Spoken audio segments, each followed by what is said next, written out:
So these are Moondrop Aria 2 and these are the best tuned single DD under $80.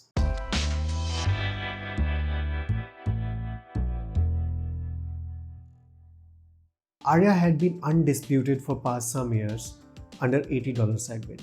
However, in past 1.5 years, there had been fierce competition in this segment owing to Hexa, SimGot, EA500, etc. Now let's find out how Aria 2 entails. Before starting out, 90% of you are not subscribed, so do subscribe the channel and let's start. So Aria 2 unboxing experience is very good.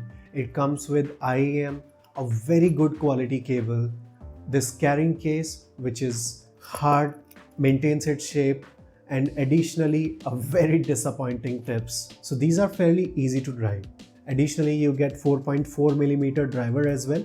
So I don't think you will have any issue of drivability with these. These IAMs have very good quality.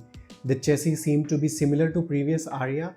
However, it has a metal faceplate, so no paint chip issues. And additionally, these are built to last. They are solid and overall very sturdy. They're very comfortable. I didn't have any issue wearing them for hours. In fact, on a weekend, I listened to them for at least 4 to 5 hours straight and I didn't have any issue. Just one point out here, specifically on the left one, whenever I'm wearing this, it is there. However, sometimes it tends to get loose for me and just pop up out of my ear. So that is one point out I wanted to say. It might not happen to you, it happened to me, so here it is. So for a $80 segment, this had been an amazing build, including the wire, the 4.4mm balance output and the IM itself. So Moondrop really outdone themselves as compared to previous Aria, so this is a welcome change. Now let's talk about the thing that we care the most, the sound. Now Aria 2 has good bass. Mid bass has been amazing. However, it lacks the rumble in the sub bass.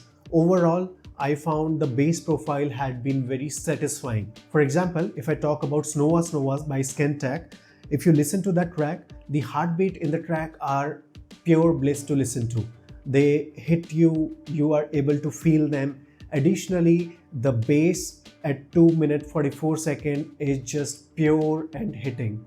So overall, the texture and quality of the bass has been really good. It just lacks a little in terms of rumble. However, in my testing, I did some tip rolling because the tips applied with Moondrop Aria 2 are disappointing. So using spring tips gave me really good results, improving the bass texture and quality for Moondrop Aria 2. Now let's talk about mids. Amazing. Timbre, instrument separation, vocal, everything is just amazing for the $80 one dynamic driver set that Moondrop just nailed it. Separation of vocals, the instruments and all the layers is just class. However, I felt lower mid felt a little thin here, so there can be some improvement that can be done in these sets. For example, I listened to Crazy and the vocals were awesome. Now let's talk about treble. Treble is airy, bright and fun. It's not fatiguing and at the same time it helps elevating some details in mid as well.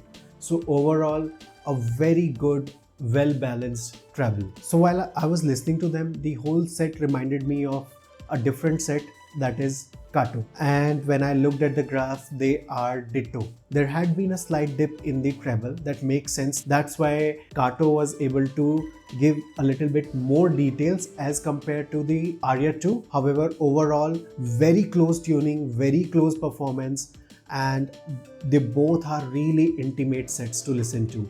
Overall, Aria 2 treble is smooth and airy and just fun. Now let's talk about techs. Aria 2 is no slouch here as well. In Aria 2, Moondrop said they used a different kind of driver. It's more like a dome shaped driver. So what this does is it gives you a sound in different directions. Overall, when I tested them, it definitely gives you that experience. The sound stage is a little bit of a 3D mapping. It has a good sound stage. When you listen to it, the imaging is very good. You feel the depth. You feel, let's say the sound is coming a little bit that far from you, from that side, from top, from what, So this experience is there in Kato, which is amazing at $80. Details are good in this set and imaging had been excellent. For example, if you listen to Ain't No Rest for the Wicked, it's a very good example of imaging here. The guitar is just around your ear, vocals come forward, and then the bass guitar takes its place. The whole experience, the separation, layering and imaging had been very good for these particular sets. It's a total package. However, it lacks a little bit of oomph factor, or you can say wow factor in the tuning. So what's great in Moondrop Aria 2? I would say first and foremost, the build quality and the package it comes with, it's very good.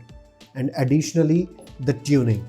The tuning is smooth with some great technicalities, just loved it. And the sound stage itself is amazing. It has that a little bit of 3D touch in that, so it is a very good experience. Once you listen to it, you will love it. What's not so great, they don't have that wow factor of V-shaped tuning. It has a slight V-shaped tuning and it lacks that oomph and wow factor in it. So I think that's the only thing that I didn't like in this set. Overall, I had been pretty happy with Aria 2. So in the $80 segment, Aria 2 has only two competitors which are worth mentioning here, that is Truthear Hexa and SimGod EA500LM. I am yet to get my hands on EA500LM. However, I have Hexa with me. So let's compare them both a little and let's see which one is the right choice for you. While Hexa had been a very detailed and technical set, Aria comes with a fun and full sound and detail as well. If I talk about bass, in bass clearly Aria 2 has a better texture, control and balance over bass as compared to Hexa. Hexa has a little bit thin sound as compared to Aria. And when I talk both about mids, both have details, clarity, layering, separation, everything is top notch. However, Aria 2 is a little bit more fun to listen to because of that added weight in the notes in vocals. So it is more fun as compared to Hexa in terms of mids. In terms of treble, both are excellent. Treble in Aria 2 is not fatiguing, however still sparkly, and at the same time treble in Hexa is amazing as well. However, it can get a little fatiguing after 1 or 2 hours. Overall, both are amazing sets in $80. Hexa has more details, Aria has more fun and detailed sound. So for me, Aria 2 more likely to appeal the listeners who enjoy smooth and full sounding IAMs with the detail as well. However, Hexa is more of a purist choice in $80. So in conclusion, Aria 2 had been a great mid-ranger in $80. It is a very easy recommendation under $80 for a detailed and a very fun, full sounding daily driving IEM for anyone who wants to enjoy high-res music. So I would give Aria a solid 4 stars. Thank you for watching. Do subscribe and I'll see you on the next one.